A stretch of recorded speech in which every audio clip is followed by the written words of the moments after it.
Oh, yeah. Yeah, you gotta do it live, baby. Poor, Woo! poor Elspeth just now realizing we're doing a live, not a recording. Fix your hair, dear. Hello, Elspeth. everybody. Welcome to Twin Tarot with Gary and David, and welcome to our very special guest, Elspeth, the painting healer. Elspeth, hello and welcome. Hi, thank you so much for having me. It's really so special to be here with you both. Oh, you think that now. Wait till we're done with you. You go running into the night, wondering why you ever decided to reach out in the first place. Oh, it's been an absolute treat. Elspeth had reached out to Gary and myself, asking if we were interested in doing a collab, and absolutely, just what you're bringing to the spiritual table is so different than what anybody else is doing that it's wildly fascinating. I mean, the closest I guess we get to it was Cash Peters with his stick figures, which I'm assuming he only does stick figures because it looks like he's actually quite a good artist. It's just that stick figures are really easy to draw, so he's not spending hours doing these detailed drawings when a stick figure will do. Have you seen his art? I haven't. Does he? I have not seen his art, but the ability to draw like he does and with the details, that tells me he's got an incredibly good artistic talent that he can just simplify using stick figures. I agree. Well, he doesn't do collabs, so it's like he's here with us in the room if we just talk about him. But I actually did a reading on him about 9 months ago, and in the reading I picked up that he has everything he needs to be a really good artist, and I was really surprised that he wasn't. But that would make a lot of sense if it takes too much time, he just wants to get the ideas out. But yeah, I really love his presence here on YouTube because it definitely helped me to step forward and be like, oh, I think that there's a place for me here too. If he's doing it, then like I see someone else there who's like using their visualization, and yeah, I really love his work. Yeah, one of the things I commented earlier is what I liked about a stick figure is I've never seen a stick figure be able to emote. Yes. Yeah. You get feeling, it's like, okay, now that's talent. Right? Exactly. It's nice to see a resurgence of the stick figure. I mean, it's been a long time since I drew them. A long, long time. I was actually never very good at it. I think I drew more blobs with like fat hands and like circles for feet. And okay, right. Club feet.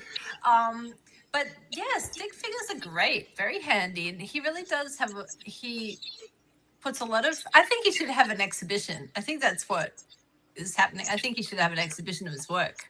that would be, or even if he wanted to put together a book with the narrative, because he could easily just sort of, not say his Nostradamus, but his Nostradamus like predictions, just a book and explaining those things, and he could actually sort of memorialize his work. It would be interesting. I think he has mugs for sale once in a while, but we're doing the work for him. I think we should be requesting a commission at this point. Well, one of the things he mentioned, because he gave a shout out to you on one of his videos, and that's how I found your channel, is because he goes, normally I've had people read on me, mediums, whatnot, read on me, and it's never very accurate until you did your reading on me. He goes, she knew stuff about me that nobody could possibly know. I still don't know what those things are, but I'm delighted. Yeah, it's so funny. Yeah, you nailed it. I don't know. Maybe he likes pudding, or maybe there are quite a few things in that. It was a really sweet reading. When you just like the energy of someone, and then you do a reading and you're like, oh, and here's why. There's so much more to it. But I'll never know what it is that resonated, but I'm just thrilled because I had just started out and I really only had like 12 subscribers at the time. So I was like, well, who cares? No one's going to see it. He's not going to see it. I'm just painting people that I like, and so that thank God. Well, first off, what great validation, though. Right? It's like you're doing it, and you're trusting that you're seeing what you're seeing. But to actually get validation from the person you're painting on that one, extremely helpful.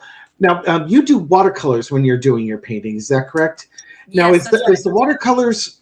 We were before for the audience that wasn't there. We were chatting about you and colors before we went live, and I do want to touch back on that one. But do you do watercolors because it's easier to blend colors, or why watercolors versus acrylics versus oil or anything along those lines? Sure. So I guess about 18 years ago, when I was in New York making a transition from black and white line drawings to color, I didn't have very much space. In fact, the table behind me has been my trusty art table for all that time.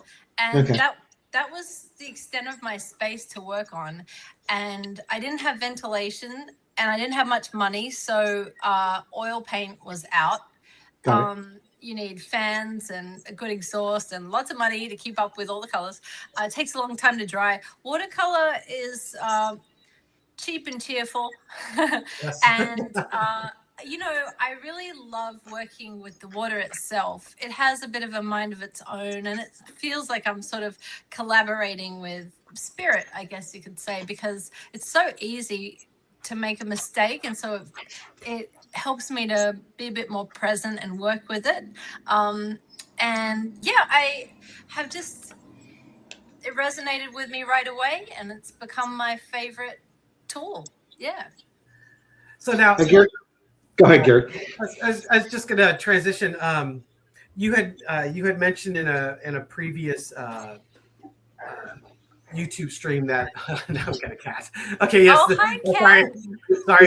She's bugging me. She wants me to sit on a bed with her while she eats food, and that's not going to happen. So I'll pick her up until she's annoyed and gets down, and will leave me alone. The house cheetah. Exactly. That since you were a child, you've had some abilities that you didn't realize other people didn't have until just really recently. Isn't that crazy? Can you tell us a little bit more about that? Yeah, so I didn't realize until I was about 8 that not everyone saw spirits and energy and had psychic visions when they made art. Then it was only 5 years ago, so that's like, it took me 40 years to realize that not everyone has what's called synesthesia. I didn't know there was a name for it, but it's where your mind associates colors with sounds and like numbers and days of the week with colors. I thought everyone had that. Sesame Street would teach you the days of the week and they all had different colors. And I was like, oh yeah, that makes total sense, except Wednesday is the wrong color. It's supposed to be pink. But then about 5 years ago, I heard some story about, I think it was Eddie Vedder, and he was talking about how he writes music, and to him, he sees it in blocks of color, and how it's an actual neurological thing where the nerve endings grew longer than most people's, and so something to do with the nerve endings in your brain, like you associate colors with sounds and numbers and stuff. And I was like, oh, I totally have that, and I can't believe that's a thing. And I thought everyone had that. This is one of the things that I wanted to ask you is, have you ever talked to someone else who has synesthesia, and do you both see Wednesday as pink? In other words, is it consistent amongst people, or is it individual to the individual? I'm going to guess individual. So I have only spoken to one person who has it. I also know Cash Peters has it, and also David Hockney had it. I did a reading on him just yesterday, and after I do a reading, sometimes I like to look up Wikipedia just to, did I hit the mark kind of thing. And I saw that he had synesthesia. I was like, wow. I spoke to someone recently, and it was quite weird because we both agreed that Wednesday is pink. But I think we differed on countries. I was like, well, Romania is red and Germany is blue. And then, oh, no, that's green for me. And it was like, oh, okay, well, I respectfully respect your like difference of color opinion. But yeah, I've only met one person that we've had a conversation about it. It's funny because in my band, I write my own music. And when I write music, I see the colors coordinating with the lyrics and the harmonies. And if the colors aren't blending well, like with my painterly aesthetic eye, then I'll be like, oh, I think I need to reach for a different chord progression there because the colors don't really match. Mm-hmm. Anyway, when I bring it to the band room and everyone's learning their parts, instead of explaining it in like music theory, I'll be like, look, this bridge is like pink and purple. What we need is a little bit of orange. Do you know what I'm saying? And they'll be like, like bossa nova. And I'll be like, yes, sort of like that. Some of the conversations we have are crazy, but we work together well. It's been 5 years of this kind of strange, figuring it out, and it works. So as long as you can find the right people who understand your weird matches their weird, then it's a fun time. Or just that you accept.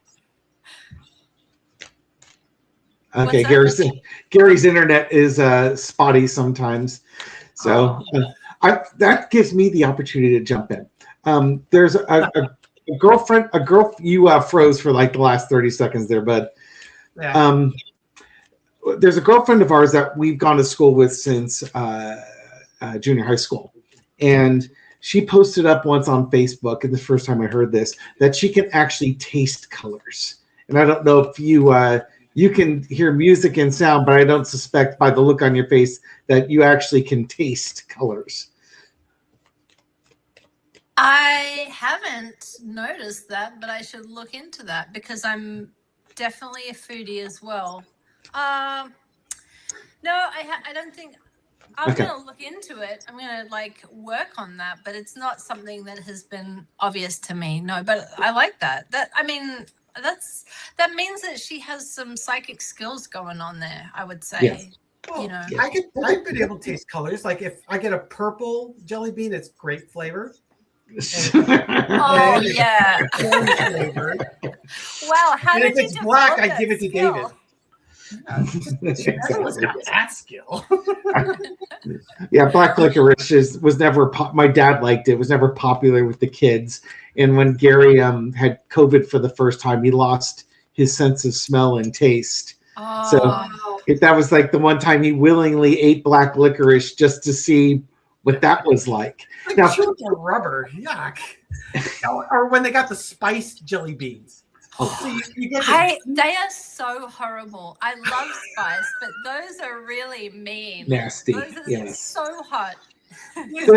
You grab a beautiful purple jelly bean, you just know it's going to be this wonderful artificial grape flavor, and it's like anise or licorice flavor. It's just like, or spice. It's just like, yeah. Oh, yeah. Burns a hole.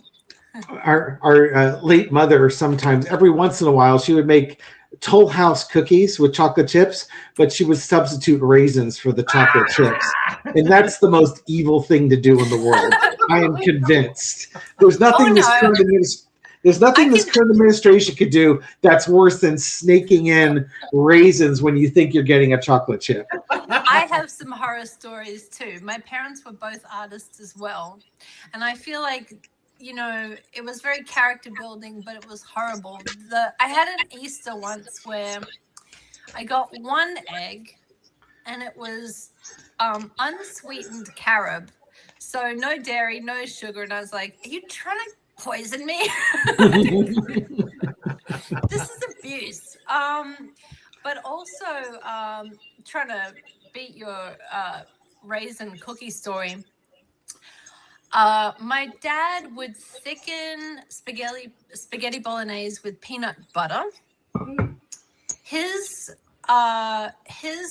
dishes would always look picture perfect, but they tasted really strange. I mean, he did his job as an artist. They looked great, but then you're like, what is this flavor? What the hell is this? Oh my gosh. So okay, so you see days of the week and music and colors. Do you also mentioned you have like psychic visions?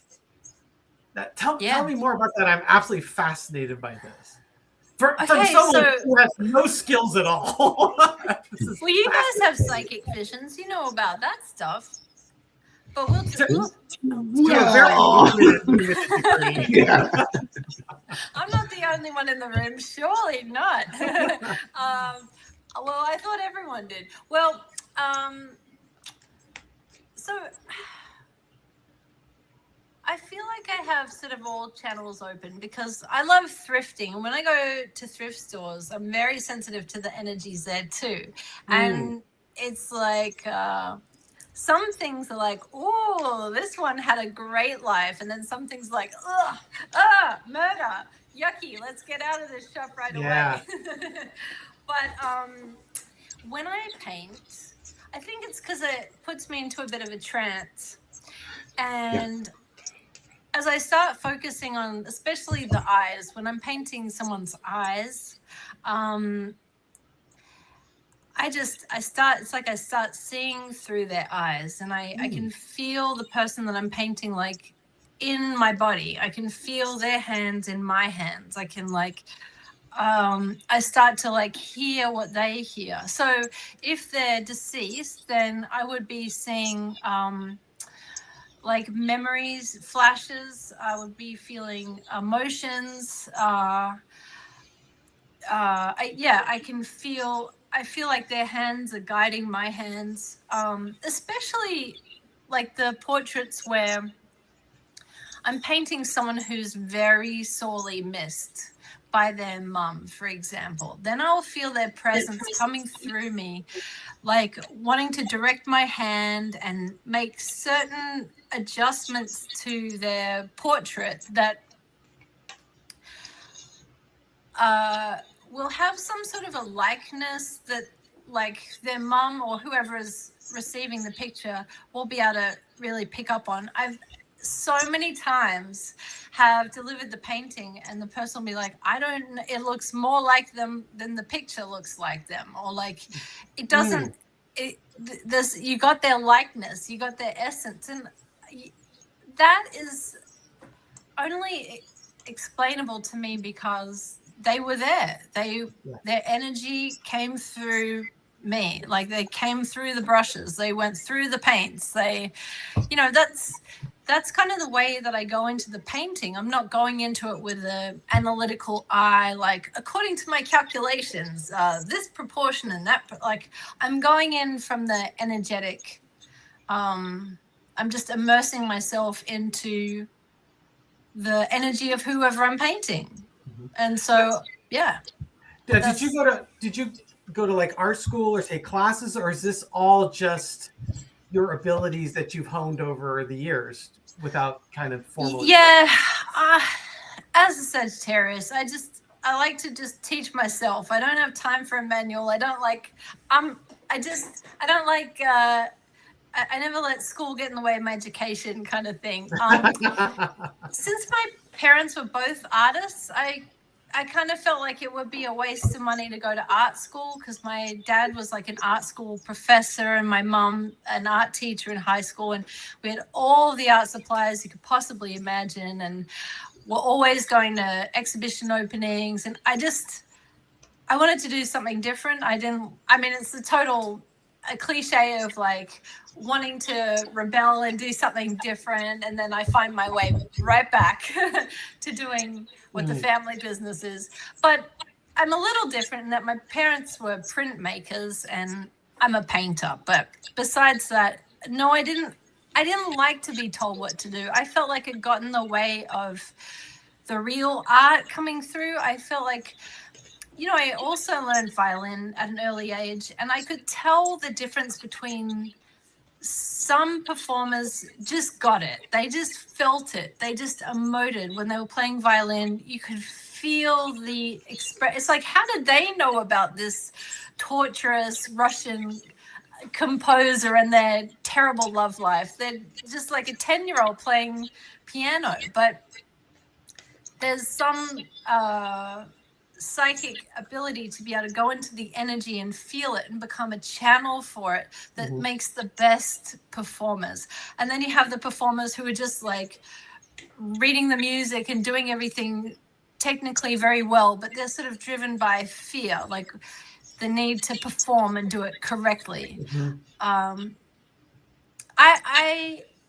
just like to channel. I love losing myself in the emotion of it, losing myself in the art of it, so that I can be of better service. And that's where the healing part comes in.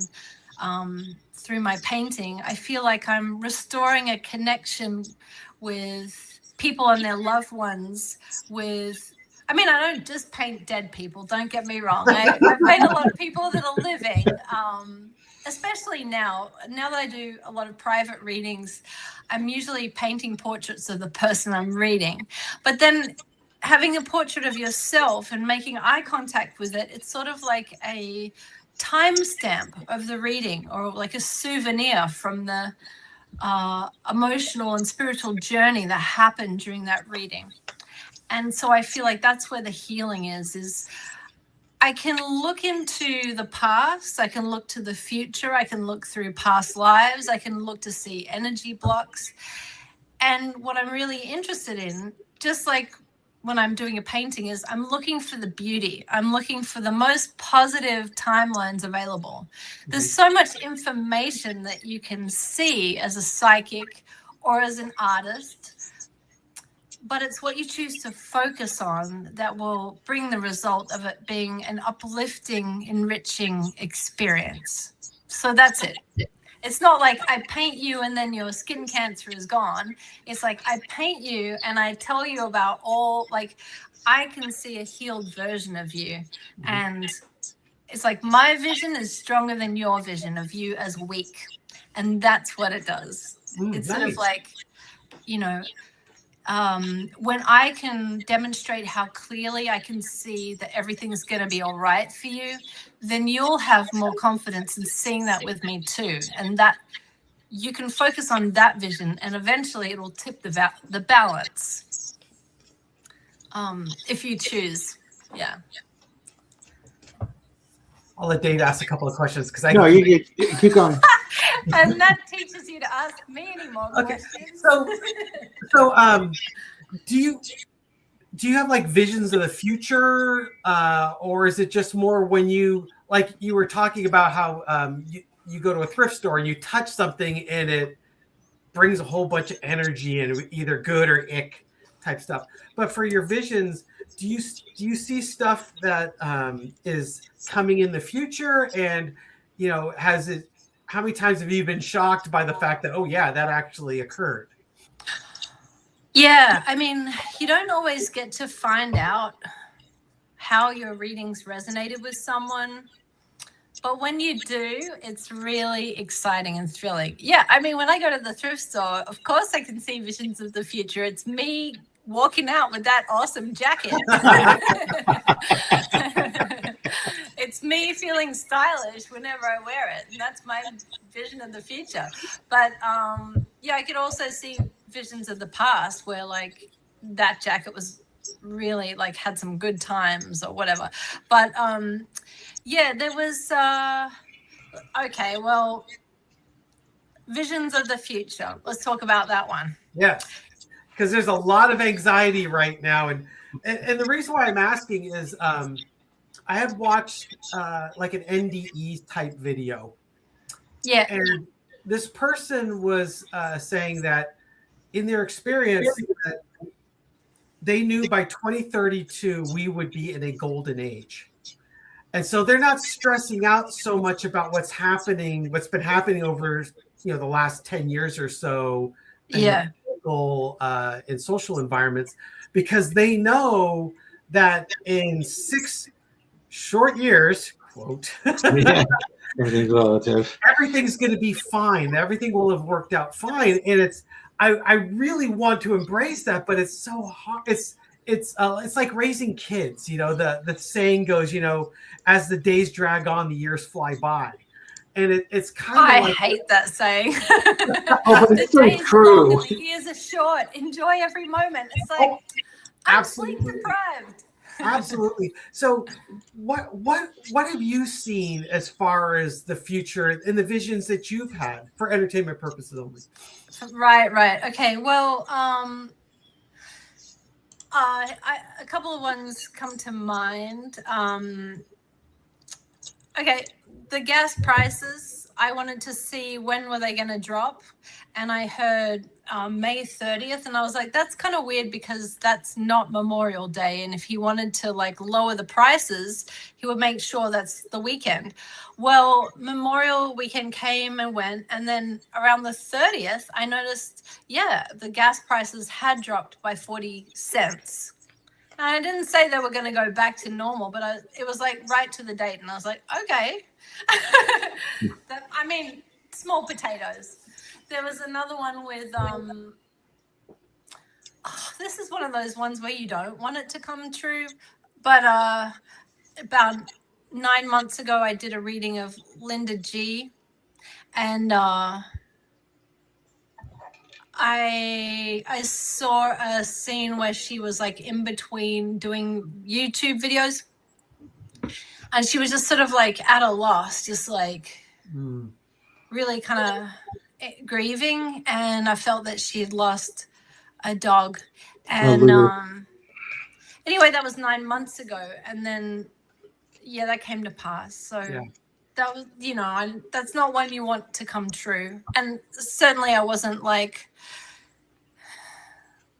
that was a sort of a general reading. I didn't know what was going to come through. A lot of different things came through. I shared that with her actually 9 months ago, and she was like, oh, no, this is wrong. Like, all my dogs are alive. And I was like, my bad. Like, Yeah. how embarrassing, right? Like, oh.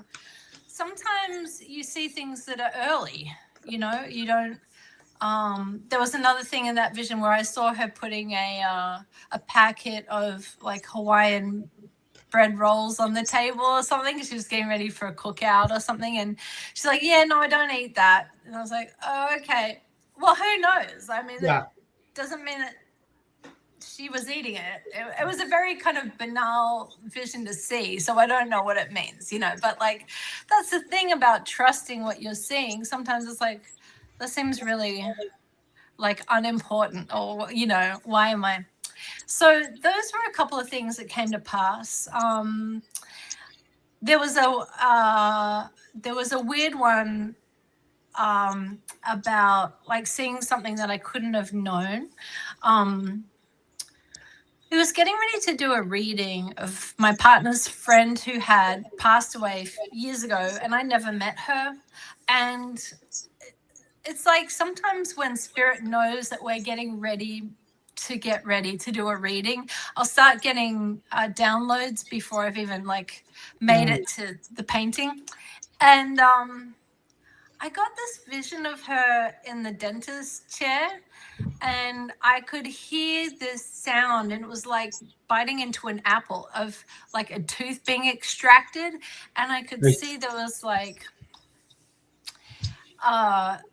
some rot there. And then I felt the girl like get out of the chair and like run out the door. And I was like, whoa, that was crazy. Surely that was wrong. And I asked my partner about that, and she's like, oh, how did you know that? She hated dentists, and this one time like they had to remove a tooth, and like she just started cursing at them and ran out. And I was like, whoa. Oh my gosh. That was a really horrific thing to see. But oh yeah, or experience. yes. So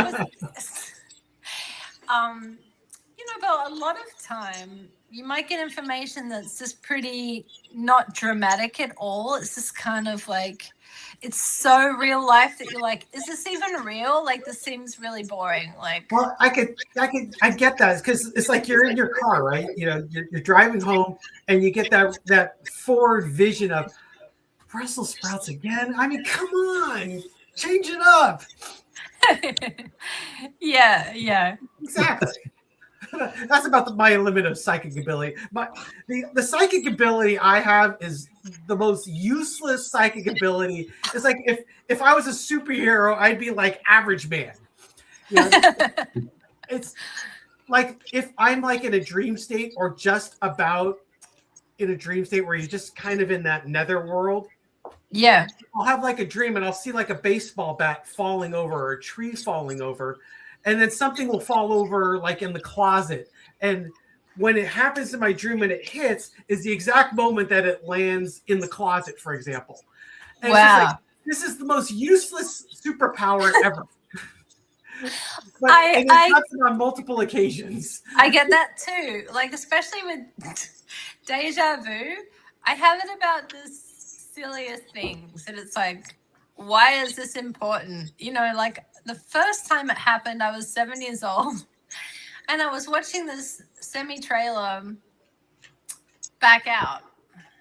And I was like, whoa, that just happened. And I was like, but why is that important? It was like so dumb. It was like, I've seen that before. I've been here before. And it's like, but why? I guess what someone is, we had talked to someone, is what they were saying is that when you have those touch points, it just means you're on the path. You're still following the path that you're supposed to be following. Yeah, I've heard that too. I'll take that. I like that. Yeah, I'll take that. I like Can I leave myself better messages than the baseball bat falling in the closet? Something slightly more meaningful. And then the other thing is like, it's hard for me to see my own future because, of course, I have to experience things and learn things for myself. So it's really can be annoyingly difficult to be like, what's going to happen? What's the reason behind all of this? I'm always trying to understand things so that I don't need to like the confusing part is really like unbearable. So it's such a relief when I finally understand the reason for something. Yeah. But I just have to go through it like everyone else. It's like, oh, really? You can't give me a little bit of a cheat, a little bit of a like. I was gonna ask about that because I think for a lot of people they can't intuit on themselves. I don't even bother trying to read cards on myself. I maybe have done it once or twice. I just don't. Just like, can I get a clarification on that? Next clarification. Let me just show. Oh no, I'm not going to read. It's upside down. I don't read upside. I'm just like, the cards are just like eye roll. Like, and I think that's part of it. Is sometimes it's really hard for us to, take the answer and have it not be the answer we want it to be. No kidding, right? The bias is huge, which is probably why it doesn't work for that. Oh, yeah. Also, also thinking if you were going to do a painting, many artists have done it by looking in a mirror and painting themselves. So now you get the mirror image of you, which isn't the real image of you, which would also throw things off. Yeah, that's right. So now you, Elspeth, you do personal readings. Do you do the watercolors while you do the readings, and do you send the watercolors to the person that has that has purchased the reading from you? How Absolutely. Does that work? I saw someone in the chat saying, "I need her information." So, but I just had a new idea. What if I kept all the paintings and did like a Dorian Gray, like for an extra fee, I'll keep your painting in an attic and you will say it's beautiful and you'll never age. Only the age. I got a stack of really ugly paintings while these gorgeous people walk around the world. Yes, exactly. Yeah, that's absolutely. I send the paintings. That's part of it. Is that I love having a way to send people something that they can hold, something that they know was created by a human, because it's my personal revolution against AI. Here's something I'm working on right now. This is a dog. Yeah. I haven't finished it, but you can get a sense of it, right? Yep. And here's another one. Okay. So these are psychic sketches. So this is a psychic sketch that I offer, and then I also can do like much larger paintings. I even have 6 feet paintings with lots and lots of detail. If you go to my website, elspethtremblay.com, you can see all of that. But yeah, I offer Zoom readings, so we can talk while I'm doing the reading. And I also do remote readings. So I send you a video and a painting, so you can watch the video over and over. Which is something that I enjoy. It's sort of like, be the change you want to see in the world. Well, I've had readings where like I didn't remember anything, and like I tried to write notes, but like I can't read my own writing, and you know, so I personally love to have a recording, because when you listen to something the first time to the third time, it's like you hear different information. Yeah. So that's what happens. That's awesome. Yeah, because Dave and I don't do personal readings. Oh, really? But we do get asked to do them, and so it's always nice to have sort of an outlet. It's like, well, we don't do it, but you can reach out to Elspeth, or you can reach out to Marina, and they'll be happy to do that for you. Oh, I love it too, because for me it's like traveling from my art studio. I get to visit different worlds every day, and I get to like zoom in, take a look around their world. I see where the blocks are, I see what the problems are, but I can see an open window over here, and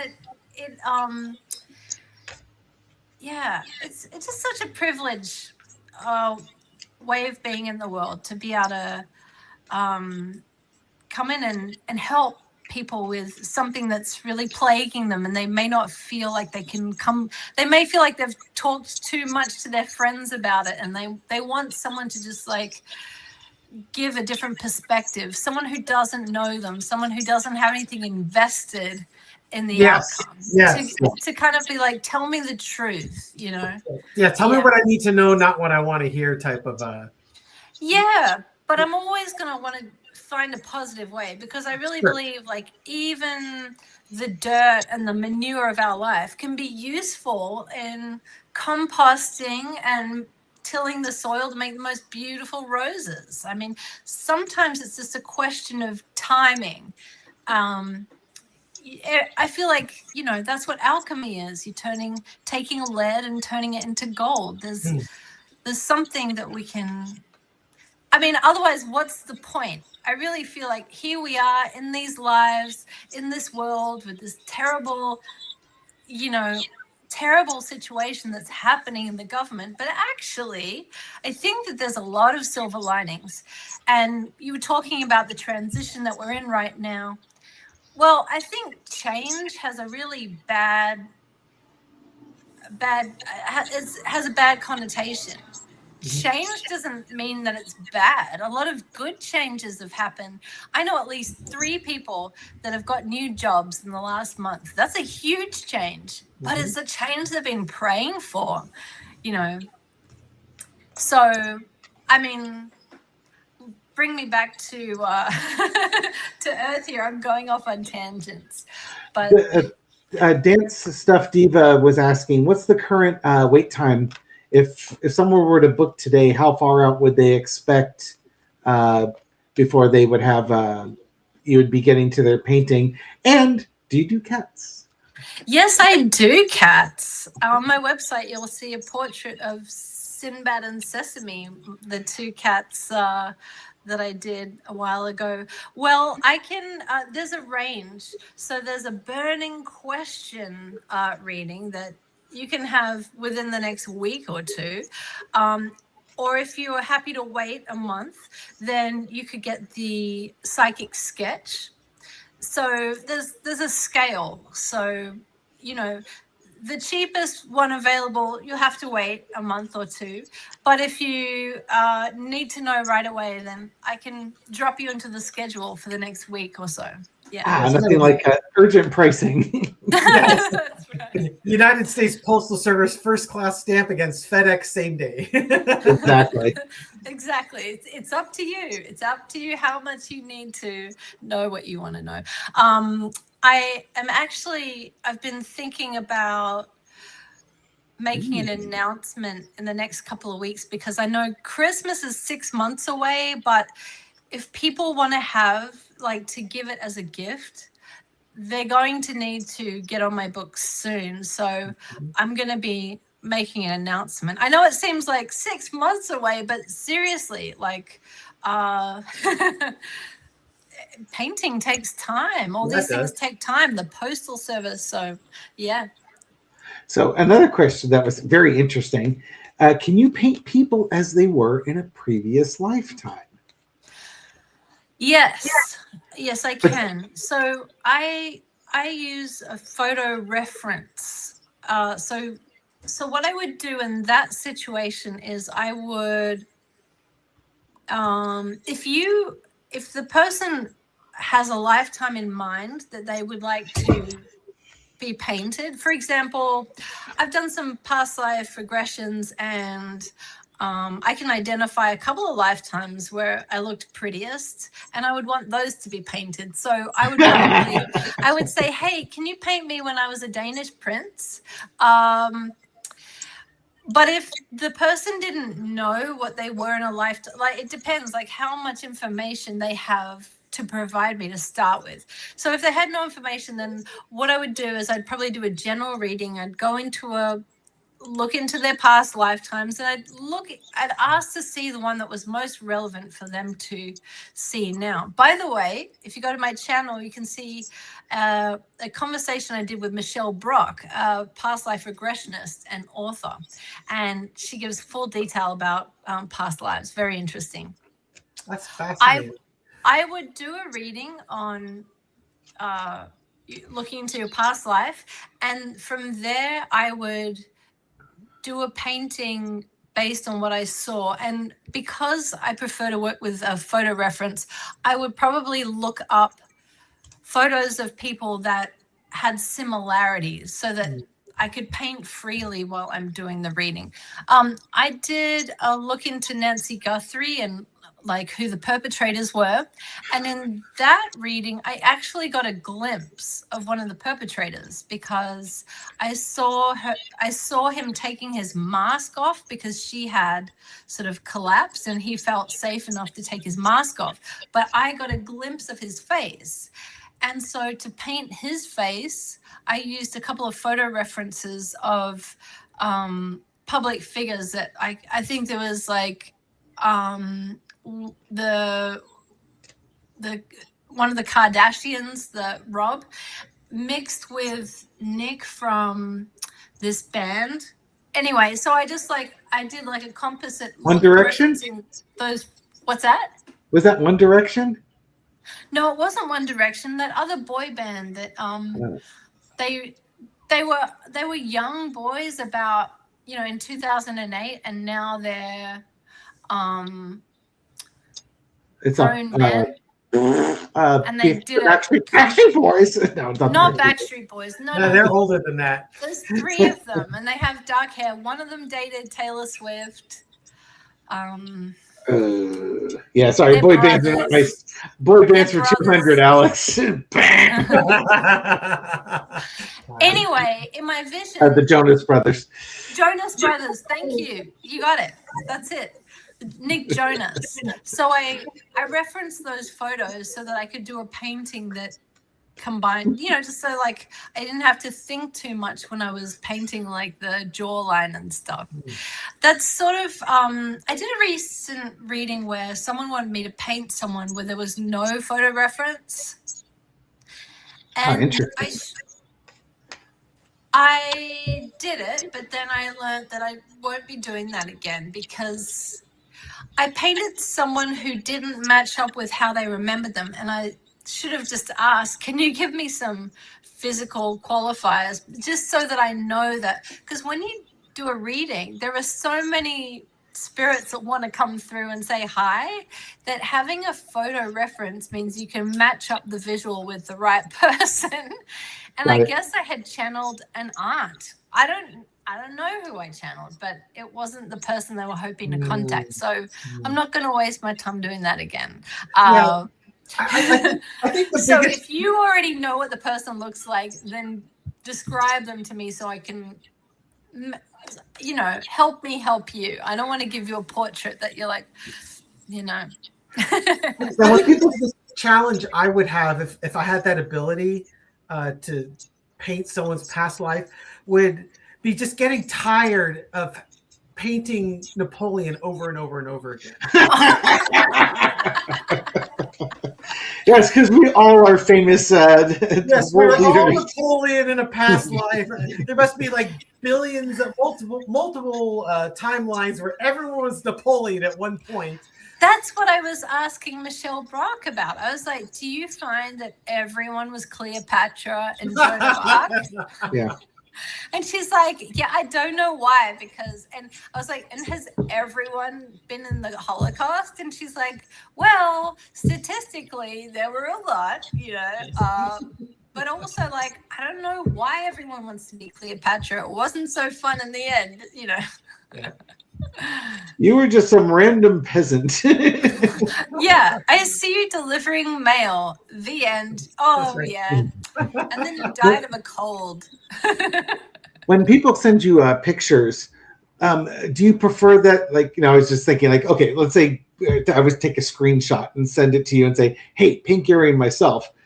Is it easier if the glasses aren't on so that you don't get the reflection blocking the eyeballs there? Oh, no, I love painting glasses. Okay. Yeah, no, I've got some behind me where they're wearing glasses. I love painting glasses. Yeah, I painted David Hockney yesterday with glasses too. That's not a problem at all. And you don't have to be your current age. It's not even, the photo is not as important for the reading. It's, the photo is part of, you know when you go, I don't know, to a fun park and you get like a little penny, it's sort of a souvenir from the photo, I guess. But it's the action of painting that helps me to describe the messages that I saw in. So I do a meditation before I paint. That's to ground myself and to clarify my vision. Then when I start painting, it's like the channels open and I start describing the meaning of everything that I saw. And the act of painting means that it just engages part of my brain, like the chatter part, keeps that busy with a task. So it's the act of painting. I could be making a sandwich, but at least, you know, you better get a paint in the mail than a sandwich probably. It's the act of painting something, or you could be knitting, really, that helps that side of my brain that's intuitive just to be relaxed and to let the messages flow. Yeah. Thanks. Again, just as a quick aside, if you haven't already, check out her YouTube page at the Painting Healer. I've got links in the comments section. You can copy it here. Also, if you wanted her website, elspethtremblay.com. Yes, thank you very much for the plug. and we'll put that in the description for the video for those who didn't catch the live but are watching it later. I mean, obviously you'll see it on the screen if you watch it later. Hit pause. I'll put lazy links in the description so that you can just copy and paste it into the address bar. And stay tuned, because apparently there's going to be a big announcement that you'll need to start blocking 6 months in advance for your Christmas paintings.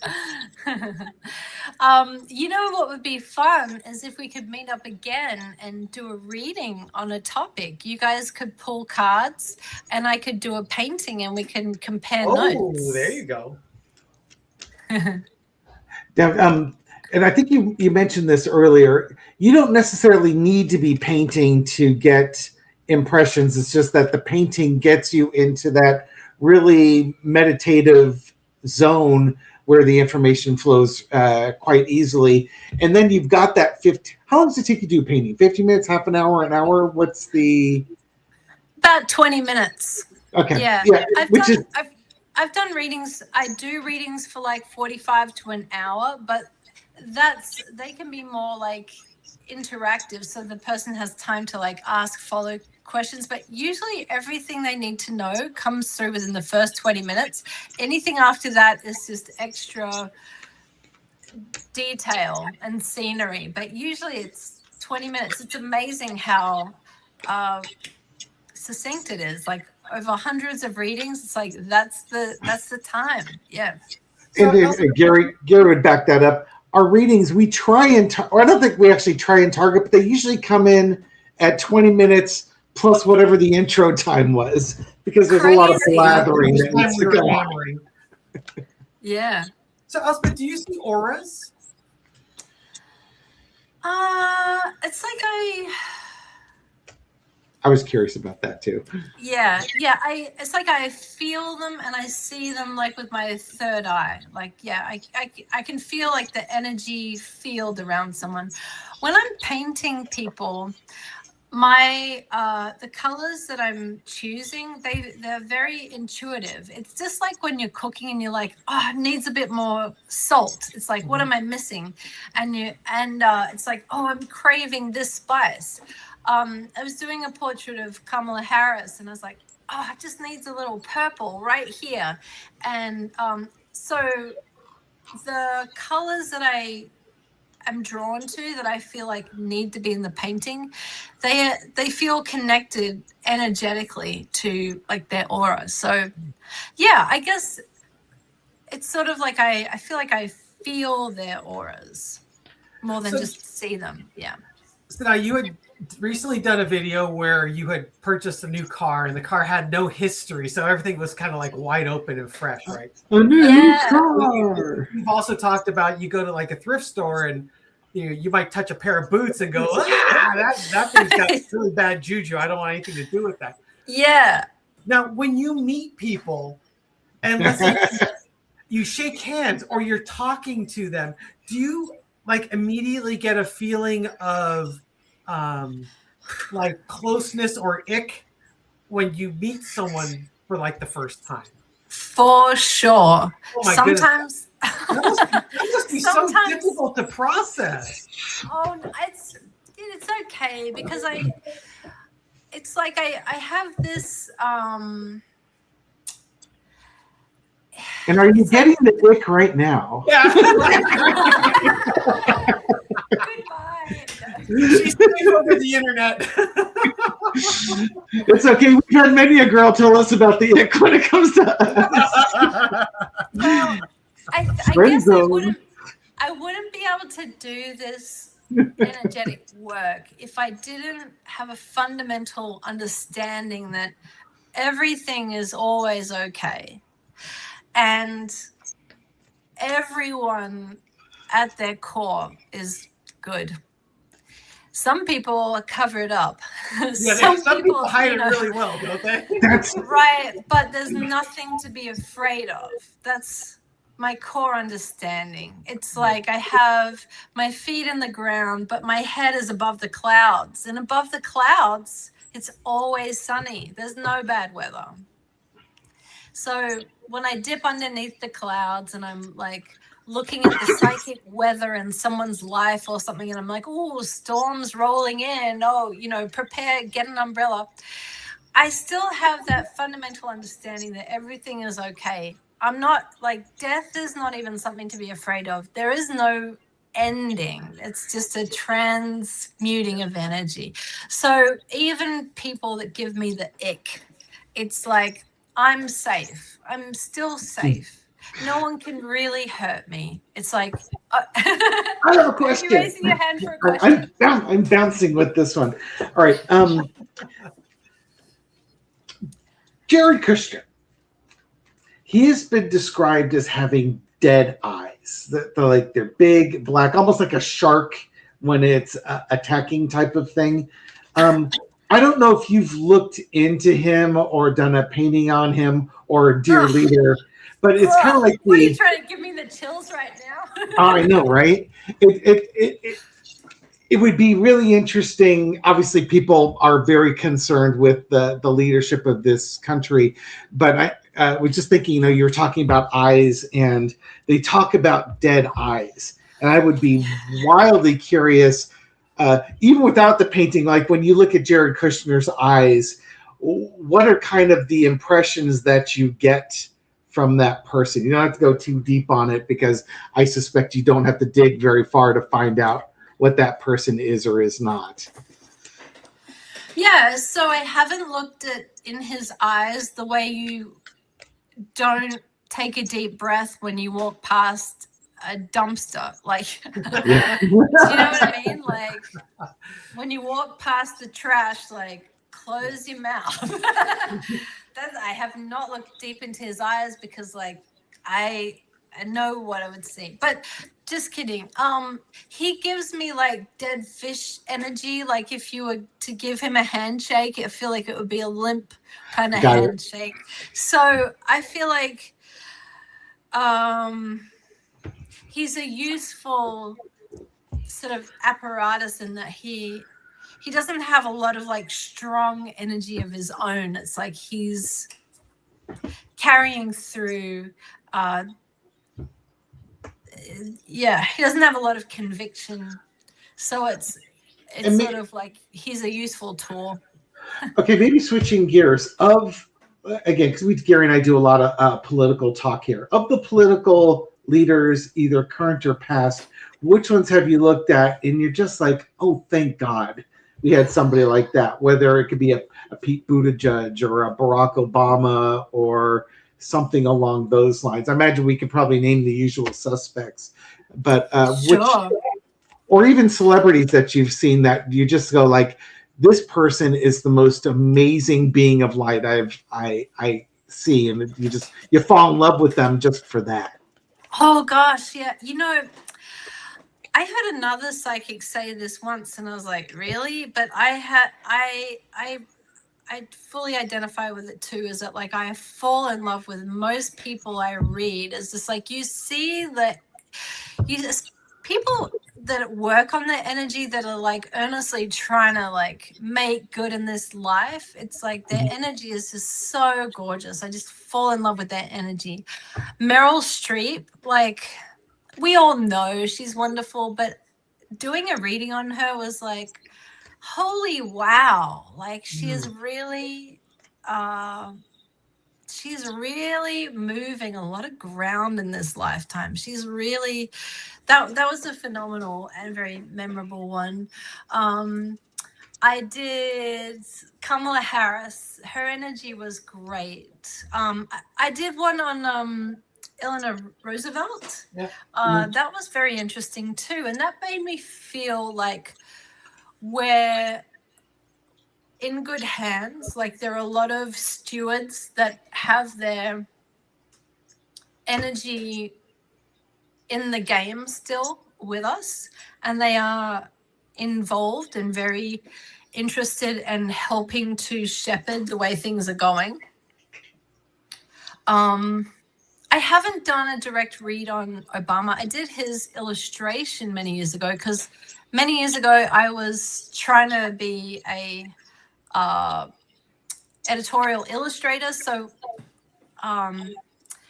I did commissions for like New York Magazine, and I did like Jennifer Aniston and Bobby Flay and stuff. And while I did their portraits, I did get their energy.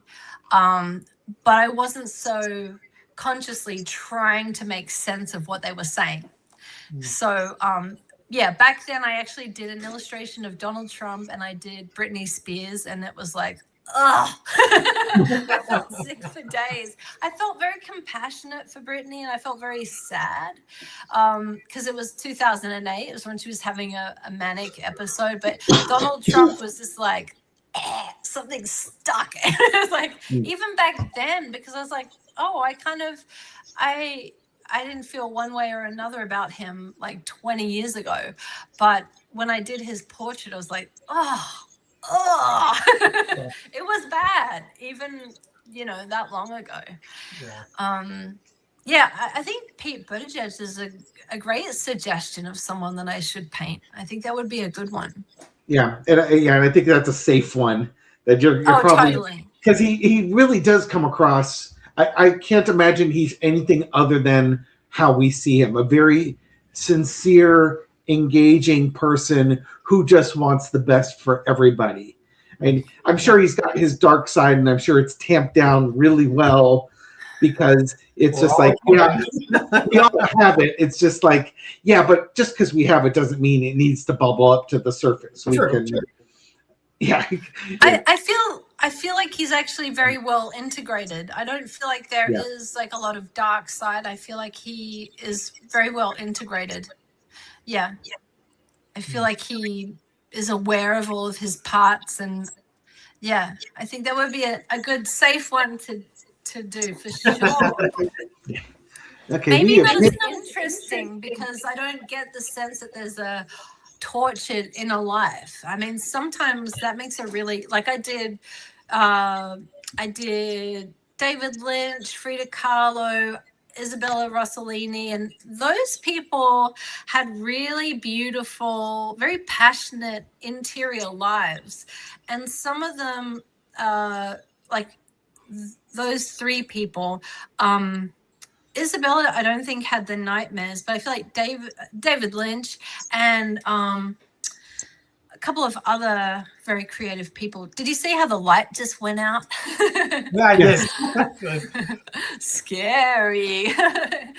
I got to have a glimpse into their, nocturnal world and their dream life. And it's interesting to read those people and to see how they then, how that works its way through their creative output. Sometimes it can be the compost that creates those beautiful flowers, Mm-hmm.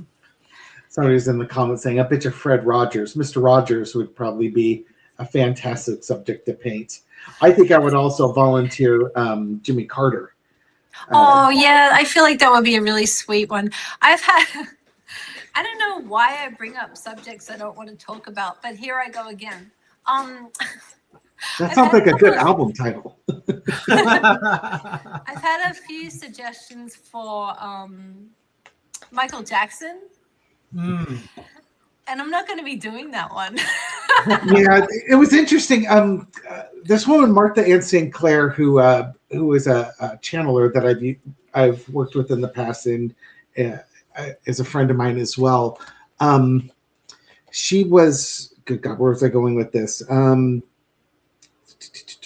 Michael Jackson. Did she channel Michael Jackson? She did not. That was the segue. She pointed me towards this guy. I think his name is Joseph Tittle. He has a YouTube channel and he does readings. And he just recently, well, I don't know if it was recently, but he had done one on Michael Jackson. And he was coming across saying, he thought Michael Jackson was very childlike and very innocent and didn't believe that he was doing what he was accused of doing. And that is not the vibe I get from it at all with Michael Jackson. It's like, and maybe it's just the logic part of me, but there are so many accusations that it's hard to ignore the volume. Also, for a long time, that whole, they're just trying to get rich thing, that worked. But there's a certain amount where the balance tips and you're like, I don't think they care about the money. I think that they want their life back. I think they want to be acknowledged. Just like the survivors from Epstein, right? Exactly. You can have some people say that dear leader assaulted them, but it's like 30, 40 women have come forward with that. That's not in isolation. Yeah. I did a portrait, a psychic reading on Virginia Giuffre, actually, which was really beautiful. It was very moving. And I don't want to do one on Epstein, but I'll do one on his survivors for sure. I'll go around it. I don't want to do Ghislaine Maxwell either. Ugh, I feel the need to like spit on the ground after he would just say her name. Yeah, that's the thing is like, you know, I did this exercise once to like, have you ever done those games to like test your intuition? I personally don't like those games because I feel like I don't know. It's like I don't want to do parlor tricks. So I just want to like organically go into the energy and anyway. But I did it once. I was doing like a telepathy workshop with learning how to like read animals, and I was so curious because I was like, well, for me, the psychic channels are open in parallel with painting. I can look at a car, and if I can paint it, then I can read it because it's coming through the same way. But I just wanted to like brush up on my skills. So I did a course that Dita Young was offering, and there was an exercise to test your psychic abilities. And she held a photo of someone in the envelope, and you had to guess who was in there. And this was a very good lesson for me in judgment, because the very first image I got was Michael Jackson. And then I swatted that away, and I was like, cannot be, because in my opinion, he was a bit of a pedophile. Right. And I don't believe that he was just like a cold-hearted monster. I feel like he was continuing on what happened to him. And there was, you know, he was brilliant. He was childlike, but there was a certain, I feel like people in MAGA have this too, like just like turning a blind eye, a willing, you know, it's really hard. Like I know people in MAGA that are family that I love, but it's like a willing naivety. It's the words aren't coming. You know what I'm trying to say. Yeah. And it's a negligence. And I felt like he had that too. So I was like, surely the picture cannot be Michael Jackson because of his history. Why would she put that in the envelope? But so then I was like, okay, who else could it be? And I was like getting images of people that in one way or another had some sort of connection to him. Anyway, it turns out the picture in the envelope, it was Michael Jackson. And I was like, God damn it, I got it right. But I blocked it out of my mind because I had judgments about it.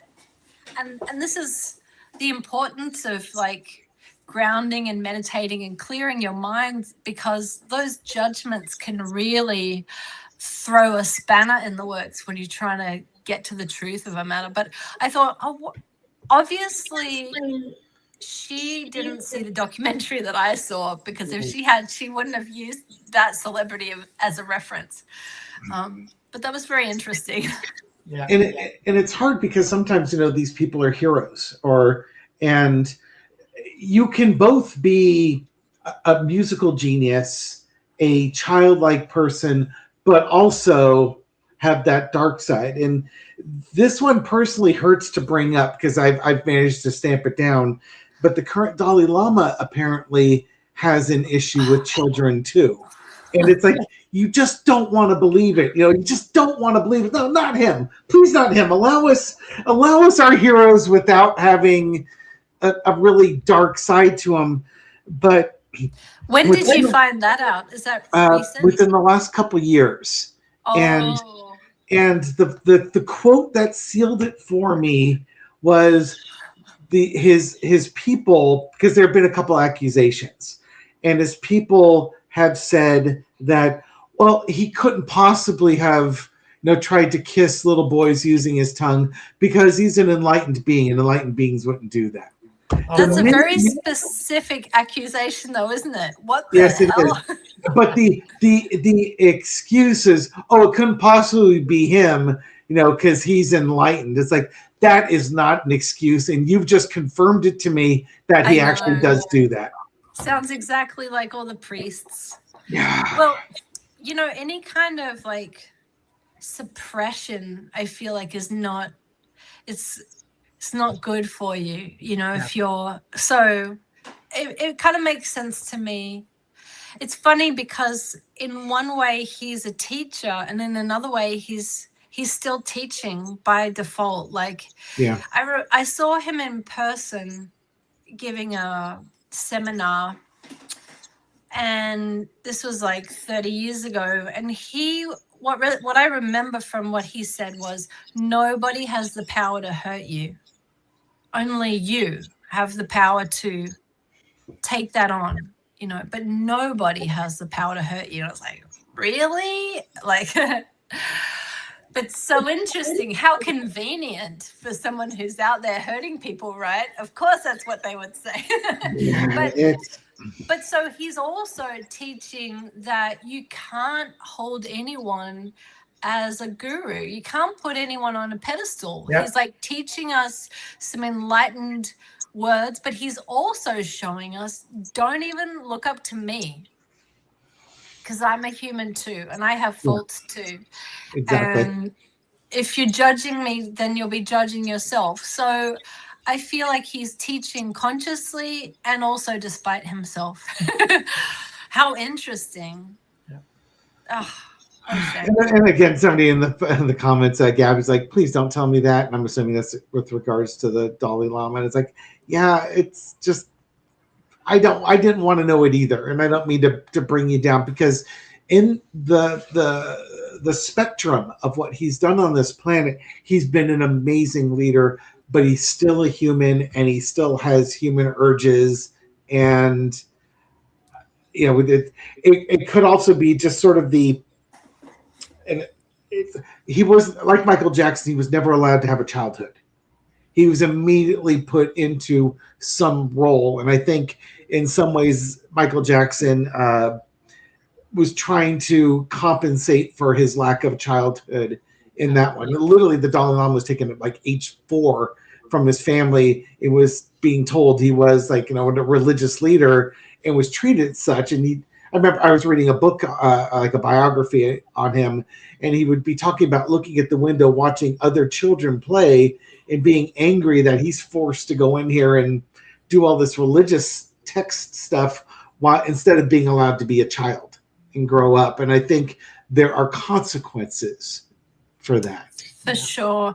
And Yeah, that's how it manifests. This kind of reminds me of what happened with the election, and how, like, I'm still salty about the election. Yeah, I know. That's when I started tuning in and watching all the psychics as well, because I wanted to know like what was going to happen. And like the fact that most of them, all the ones I watched, were like wrong, that was so disheartening. But I get it, because I don't feel like they were wrong. I feel like she won, you know. Yeah. I know that. I was at her rallies and the energy was palpable. I mean, it was just so obvious. And then you'd see videos from his play. He couldn't pack the joint. He couldn't. No. The cameras were only allowed to be in one direction, because behind the cameras it was empty seats, you know. Yeah. And he didn't even care. He was just like dancing. He didn't care because he knew he had it in the bag. But I feel like the greater purpose beyond the disappointment was, it was a redirect to ourselves. You know, you can't just give lip service to like, we the people, and the power is in the people. If we're putting all of our power on one person to save the day, and then we all just go about our business, we're like, she's got it, Kamala's got it, she's going to do it. And we can all go back to like the Obama years. It's like, no, this was important. We had to have this disappointment, because it's like you're saying, there's a lot of silver linings, even though there's a lot of manure and there's a lot of compost now that we have for planting in the future. But you know, there's a couple things you could say about Dear Leader. Is he has exposed full-throated the corruption, the grift. They don't even try and hide it anymore. It's so out in the open. just there are so many things that he has exposed. The underlying racism, which, in 2015, I would have told you that, hey, we've made a lot of progress since 1964 Civil Rights Act, right? I know. No, we really haven't. Not at all. But I was. It's been an education for me too. This is not the country that you thought it I was. landed in. So today, June 13th, is a lucky day for me because it marks 21 years that I've been in North America. I say North America because I had a couple of years in Canada too. But, when I arrived in 2005, we were all making fun of Bush, and it was like, oh, what a joke. To have him back right now. I know, right? And here's another gift that Dear Leader's given us. For me personally, I have a lot more sympathy to what the Iranian people went through in the 70s and, what they're going through now. I don't necessarily agree with their government, and I think their human rights record is horrendous. Yeah. But at the same time, we're the bullies now. We're not the guys in the white hats. And, I have a better understanding because I was only, 12, 13 years old when the hostage situation happened in 1979. And you start understanding what the U.S. government was supporting and what the people were going through and enduring. And it's no wonder the pendulum pegged the other direction. So, it's like you start to build some forgiveness and some empathy. It's like, yeah, you know what? We were kind of assholes back then, weren't we? And I can understand why they would chant death to America. And, now that we're being the assholes again, and I'm old enough and wise enough to see it, I have a lot more empathy for hoping that we can come up with a solution where they can be successful and we can be successful versus USA, and screw Iran type of a thing, Absolutely. And in that regard, I'm sort of grateful for the horrendous gas prices because it's getting everyone on the same page. Yeah. It's not like we can turn a blind eye because our economy's never been better. So suffer losers. It's like we are doing worse as well. And that's good. That's important. That's very important in galvanizing us and getting us all together to be like, no one is benefiting from this. His recent comment about "I love inflation" was just like, oh my God, I cannot believe you said that out loud. Now he tried to weave his way into, prices will come down eventually. It's like, you don't understand. Your base is suffering right now, and I'm not talking all of America suffering, but the people that support him are suffering more with these high gas prices. And they are looking towards him to give them the relief that they need. And that callous statement, now some may never hear it, but it's going to get out there. Some of them are going to finally start waking up to the fact that this guy doesn't care about us. He's never cared about us, and screw him. Now, they may go to America First or some other right-wing thing to make him feel better, but just because Trump hates the same group of people they hate doesn't mean anymore that he actually cares about them. Yeah. Oh, of course. And it's that thing where he's just being so outrageous in plain sight that they're like, he couldn't possibly mean what he says. Yeah. I feel like there was this cartoon 10 years ago that still sums it up the best. It was a billboard of a wolf, and so there was like a flock of sheep looking up at this billboard, and the billboard had a wolf saying, "I'm going to eat you all." And the sheep looked up at it and they were like, "Yeah, see, I like him. He tells it like it is." How refreshing. It's like, I don't care about any of you, and I don't care about inflation is good and all that stuff.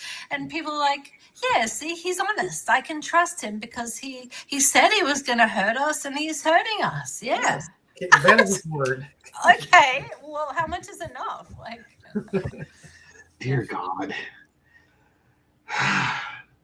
Well, we've been going an hour and 20 well, minutes. this has been a Exactly. pleasure. And it's and I would go for, I don't know, do you want to go for an hour and a half, or do you want to wrap it up here? Are we hitting a good pause? Have we completely fatigued you out? Yeah, I think we all need to take a nap now. We're just all so bummed out. Well, let's turn this around. Gonna go on positive notes here, huh? Let's take a couple of minutes, see if we can turn this around.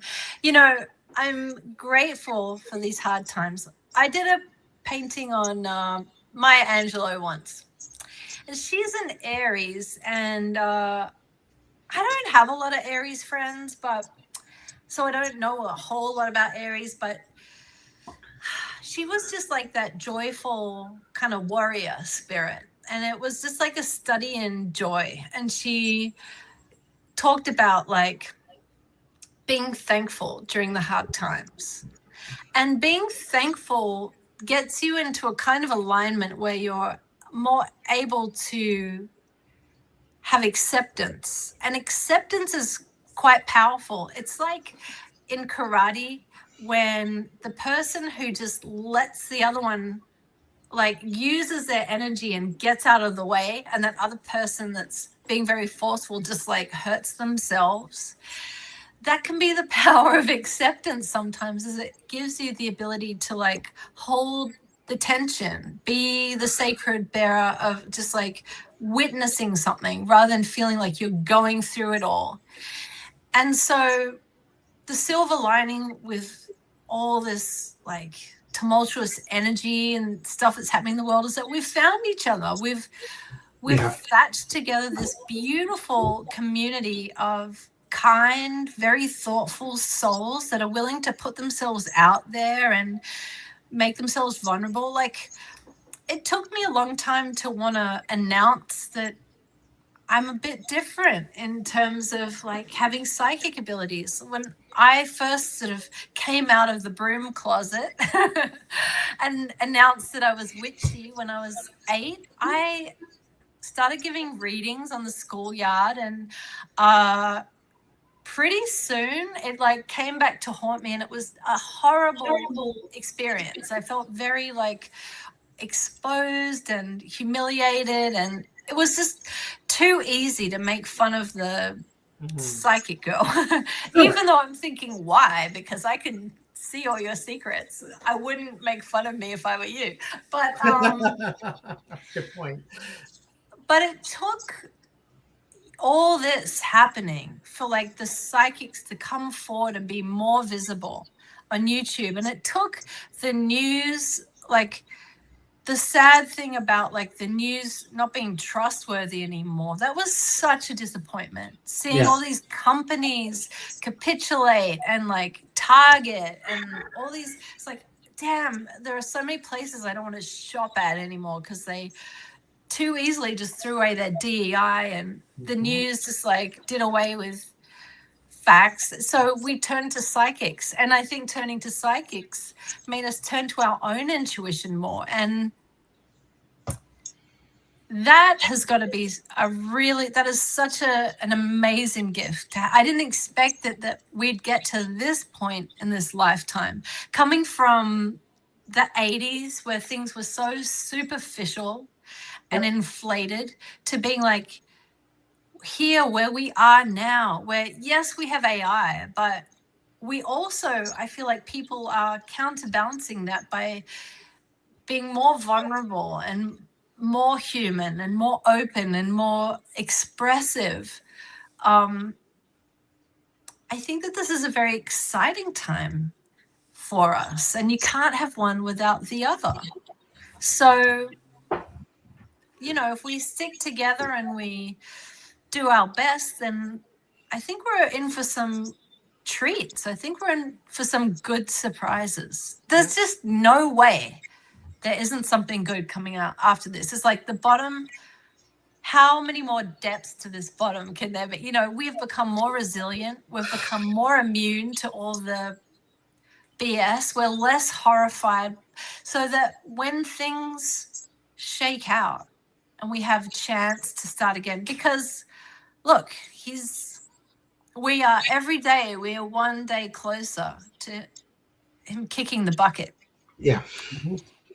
That's going to be a really nice time, you know, and then we can like start fresh, and we would have learned all these new life skills and grown this cute little community in the process. And we're going to really have such an appreciation. I imagine that it'll be a little bit like after World War II, when, you know, suddenly after the Great Depression and all that, like people had so much they didn't know what to do with it. It was like going from black and white to Technicolor. Yeah. They're going to have to build up. Okay, I'm going to leave us with one last question here, and I'm going to lead off with it. And the question is, what things bring you joy? And for me, it's like, what my kids, when they were younger, watching something and laughing and giggling, and to come into a room where they're laughing and giggling brought me joy. And another one would be the smell of olive oil, garlic, and rosemary all being blended together, because whatever that smell was going to lead to, it was going to be an amazing food item that came up with it. Almost to the point where I want to go downstairs right now, put some olive oil, some garlic, and rosemary in a pan, and just start cooking it up before the garlic starts spurting, just to put that smell into the room, because to me, it's an amazing thing. Gary, what brings you joy on stuff like in that sort of realm of it's similar to you. Watching my kids play board games together. Oh, yes. They have a game called Who's Who, and you have like a little stand. It's got a bunch of pictures. It's like 3 rows of 10 pictures each, or 8 pictures each. And when my kids play, my kids are weird. They don't like, does your person have glasses? Yes. Then you flip down the ones that don't have glasses. So the only people left have glasses. Does your person have blonde hair? No. Then you flip down all the people with blonde hair. That's not how they play the game. First of all, they've replaced all the pictures with family members. And then they ask questions like, does your person have a really cool job? Yes. Would your person speed on the highway going somewhere? No. Okay. And then all these other, they don't ask the normal questions. So watching them engage with each other is absolutely wonderful. Feeding people. Yeah. Joy. I volunteer for Second Harvest Food Bank. I distribute food at like a farmer's market type of a deal. I love having people over where I can make food for them. Thanksgiving is my very favorite holiday because I can have 20 people that I'm making dinner for. And it's a lot of work, but you will never see me happier than busting my butt in a kitchen to feed people. It really makes me happy. And then my morning walk, I get up at 4:45. Wow. I'm out the door before 5. And I do a walk through the neighborhood, about an hour. It's quiet. It's kind of like my time. And then I've got all my little kitty cat friends that have been outside all night that are hungry. And I have a bag of kibble in my pocket. Aww. Gary gets joy from feeding people. I made a comment to Michelle about that recently. And I was about to say, as he's like, I see my kitty cat friends like, I know where this is going. Guess he's got everything out all night. They're hungry. They're happy to see me. I'm happy to see them. We exchange greetings. I give a little snack before breakfast, then I move on. And it's just those are the things that make me happy and that bring me joy. Oh, wow. Those are wonderful things. I'm going to lead with food as well. I mean, food just transcends. So one of the things that gives me so much joy is I bake bread. and I had a little bread delivery business for a couple of years. Oh. And I still have one customer. I still have one person who lives around the corner, and I bring her bread every week.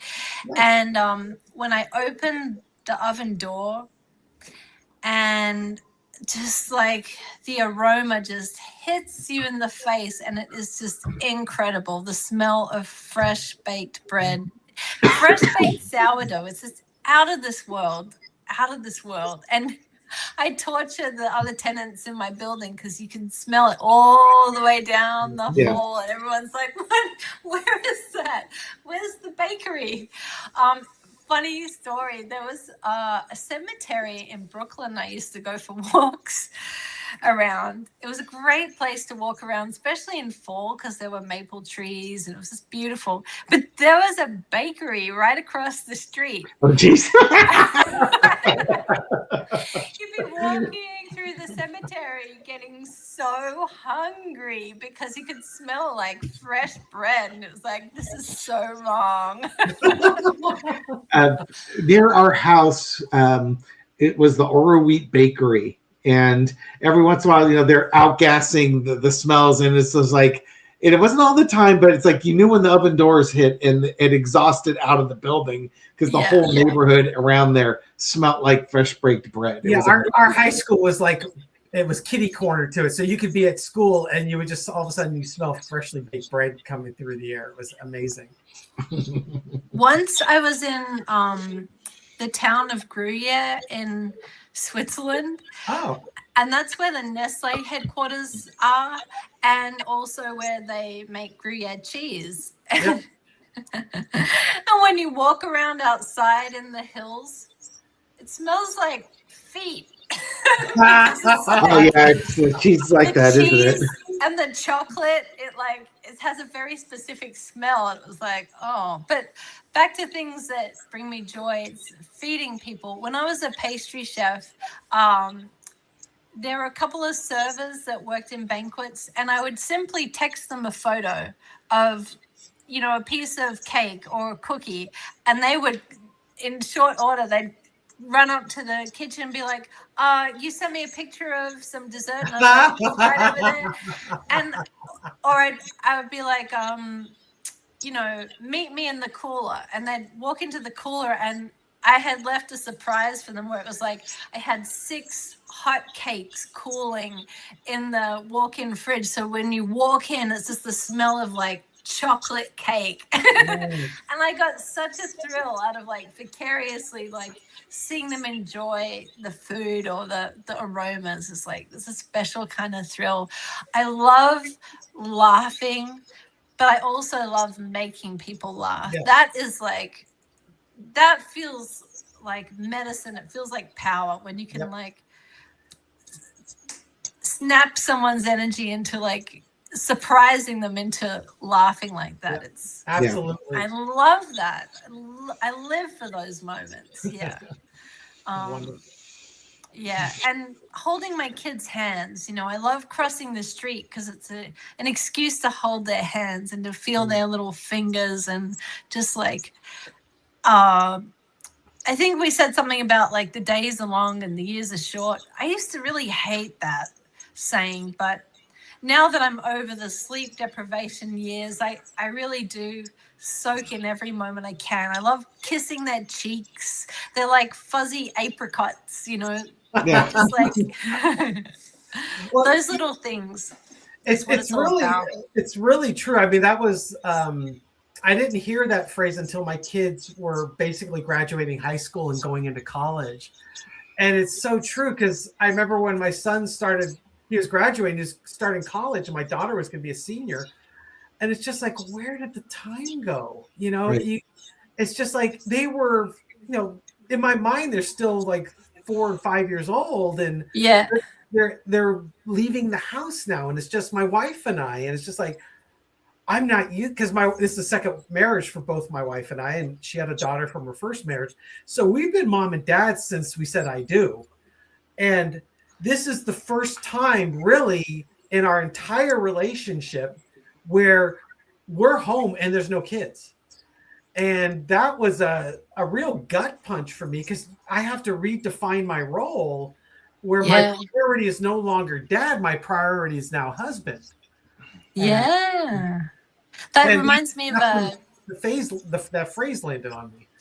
That's happened to me as well. Me and my partner have been together 5 years, and just up until like a month ago, I had a nighttime job. Like my day job was at nighttime. I worked in a pastry kitchen, and so I feel like this month is the first time we're actually able to go on dates. Like we're going out to a concert tonight, and I was like, I have not had a Saturday night free in years. And it's like that Joni Mitchell saying, if you stay on the bus long enough, the scenery starts to change. And I love that about life as well. It's like it continues to unfold and unravel. And yeah, I feel like if you can make friends with change, it can be a really fun thing as well. Yep.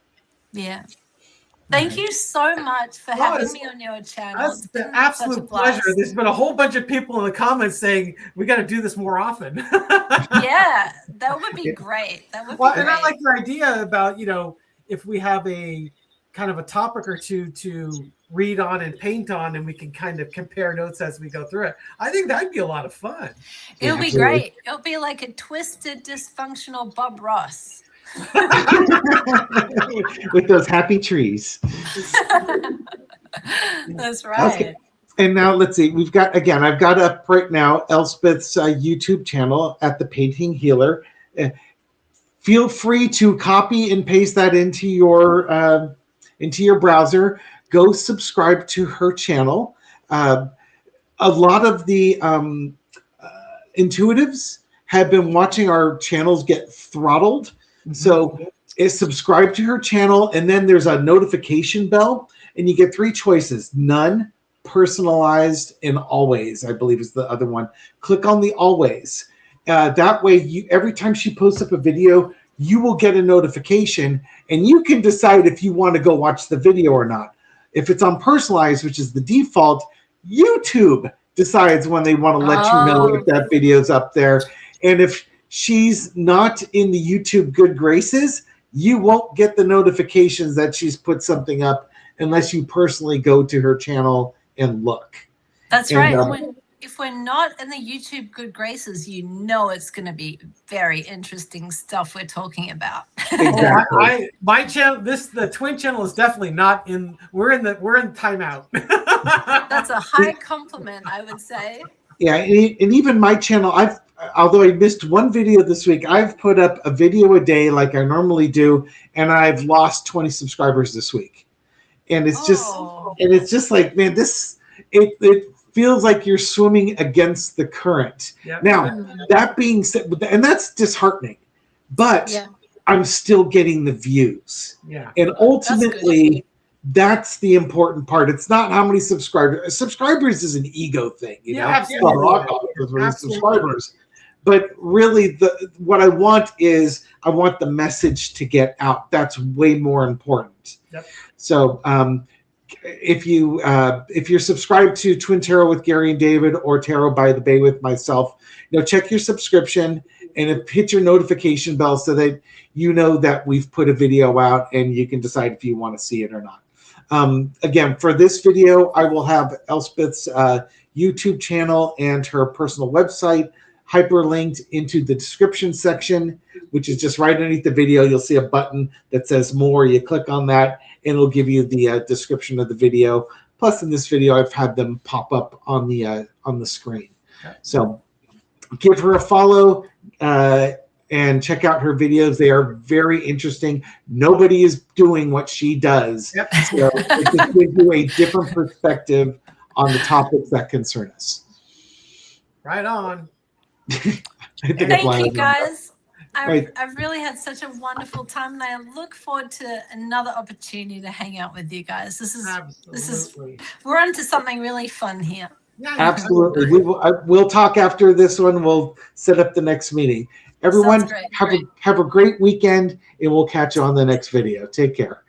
Bye.